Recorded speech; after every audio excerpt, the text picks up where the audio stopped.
परम पूज्य सुखेमकर बाबा, आचार्य प्रभू सुखेमकर बाबा, परम पूज्य भाऊ यांच्या श्रीचरणी दंडवत करून, तसेच आचार्य येथे बसलेले साधू संत तपस्विनी माता भगिनी माझे धर्मबंधू यांच्या सगळ्यांच्या आशीर्वादाने मी मागच्या वर्षी पदयात्रा करताना कसं वाचलो किंवा देवाने कसं मला वाचवलं याचा अनुभव घेतलेला आहे. त्याच्यामुळे मी त्यावर काही बोलणार नाही. आता घडी घडी बोलण्यात मजा नाही. फक्त सर मला एक तुम्हाला असं विचारायचं होतं या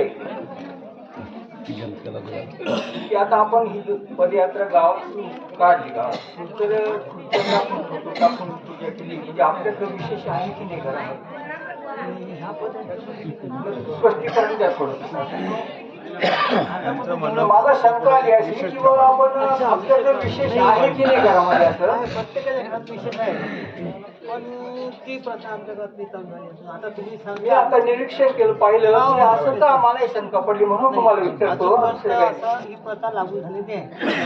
आता पुढे सांगा सर्वांना. यापुढे जर आपल्या गावामध्ये कुठली पदयात्रा आली तर प्रत्येक घरातून आपल्या घरासमोर जशी रांगोळी काढतो त्या रांगोळीवर खुर्ची वगैरे ठेवून त्यावर एखादा विशेष ठेवा असं बाबांचं म्हणणं आहे. रांगोळीवर नका,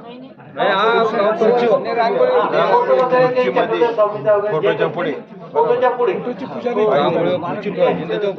त्यांचं म्हणणं आहे का ही तुमच्या गावात प्रथा नाही. आता आपण चालू करूया ना पुढच्या पदयात्रेला, लक्षात ठेवा. एवढं सगळं विघ्न येऊन मी आज तुला इथे तुमच्या समोर उभा आहे पदयात्रेसाठी.